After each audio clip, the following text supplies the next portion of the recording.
my first question for you, Delaney, is like, okay, for your athletes and how this will branch out to athletes all over the country who are listening to this, but for your athletes in particular, like if an athlete came to you and was like, hey, I really want to, make this boat this year, and it's here in the beginning of the semester, and we have winter training coming up. We may have a trip built in, right? I know you guys go to, I think, Alabama and spring break, right?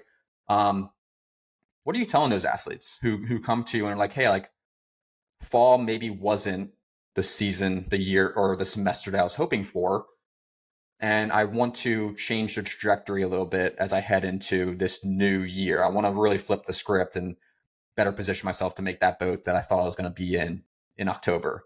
What are you telling those athletes? So something that I think I read, I forget if I read it in a book or heard it on a podcast, but someone who said, like, you don't have to wait until you're a champion to act like one. And I kind of like that idea as in general for anything, right? Like, you don't have to wait to act like a 1v8 athlete. Like, you don't have to wait until you're in the boat to act like one. Like, you can start acting like someone who is in the 1v8 now if you're in the 3v8 or 4v8 or the novice 8, whatever, right? And I know you read Atomic Habits, right? Great book if anybody's looking for, something to kickstart good habits in the new year. But he talks about asking yourself, like, what kind of person would do this thing, right? Like, so if someone's coming to me and they want to be in the 1v and they're currently in the 2v, I'd say, okay, well, what would someone in the 1v do? Right? And you can probably see what people in the 1v are doing. They're doing extra meters. They're, sticking around after practice to cool down on the bike. They're coming in before weights to get warmed up. Whatever it is, right? They trained on their own over break. That, I think that would be my starting point. Okay, well, what would a person who is in that boat do?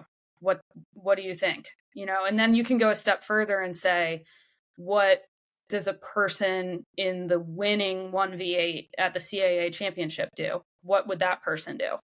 Right? And like, I think that gives you a better idea of how to choose your actions moving forward, right? If you keep that question in the back of your mind rather than just labeling it as an ERG score, because the ERG score, it's every year is different, right? The speed that it's going to take to win every year varies a little bit. I mean, you kind of know over long-term trends what it's probably at baseline has to be at, but just focusing on a number outcome isn't always going to get you the full story.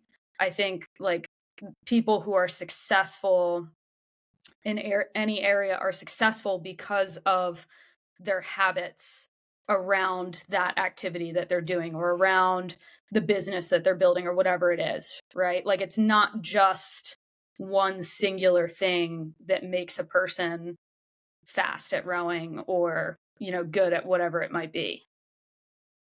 Yeah. And this actually, one of the things, and I think I sent this to you in our brief text message exchange prior to logging on here today, but I've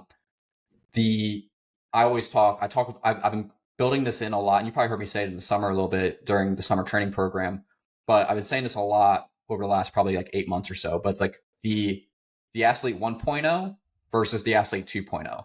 And to be a Division I athlete, right, at the college level, right, like to be a Division I college rower, there's a certain barrier that you have to kind of cross in order to be an athlete at that level, right? Like, you're dedicating 20 hours a week plus to best position yourself to be in a boat or win a national championship or have this community of hardworking athletes that you love just being with. It's every thought outside of school kind of goes to this one particular thing because it's that passionate or it's that meaningful to you. So the athlete one, like everyone is going to be at that level, an athlete 1.0, right? And the way I describe those athletes is you show up every day, you're on time, you are going 100% in every practice, you are do everything the coaches ask, you are a great coachable athlete on the water, during practice, at lift, whatever it may be, right? So 95% of athletes are going to be at that athlete 1.0 threshold, right? They're at that athlete 1.0 position, right? Yeah, again, there's going to be like that 5% that drive you crazy. Neither here nor there, right? And maybe aren't, could be, but aren't, right? But most athletes are going to be at that athlete 1.0, right? The athlete 2.0 is the athlete who is stretching after practice, are dedicated to getting in mobility work on their own. They are thinking about recovery, they're thinking about nutrition, what are they putting into their body. They're getting to bed probably at the same time every day, regardless of whether they have a final exam the next day in school, right? They're managing their time throughout the day in order to best position themselves where they can go to practice, be 100%, and get some appropriate time for studying and all the things they need on the academic front. They are thinking about they're taking strength training seriously. They're showing up on time, right? Kind of treating it as a true rowing specific session.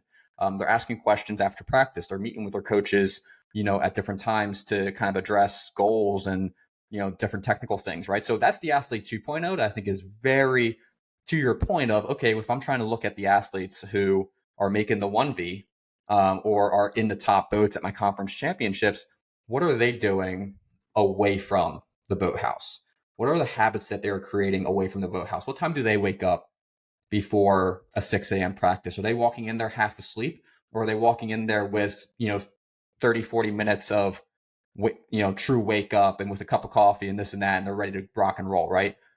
Thinking about that, like that's the athlete 2.0, right? It's the things that you do away from the boathouse, away from the erg room to help better position yourself where that time commitment at practice is even better maximized, right? They're doing the extra work like you talked about. So I think that's a big thing for people. It's like, hey, like if I never set aside 10 minutes, a couple times a week to focus on stretching, right? Recovery, right?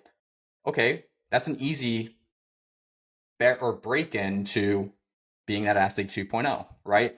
It's low hanging stuff that you can start to implement. If I never had a consistent wake up time for practice and I'm hitting the snooze button sometimes 3 times, sometimes 6 times, right? Waking up my roommate, okay, I'm going to commit to creating a better habit of waking up on that first alarm, right? Maybe my phone's on the opposite side of the room, so I have to get out of bed to go get it and turn it off, right? So I think for a lot of athletes, again, this is high school athletes, college athletes, you name it, masters athletes, anyone, really. A lot of this stuff is applicable to anyone.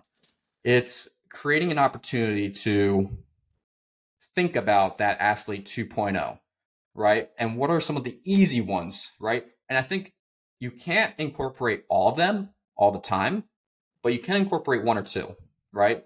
Okay, I'm going to wake up at 5:30 for 6:15 practice rather than my normal 6 o'clock one, right? I'm going to commit to 3 15-minute stretching routines per week after practice, right? I'm not going to rush off and get to the dining hall, right? I'm going to sit there and focus on a little bit of mobility work to help better position me for the next day.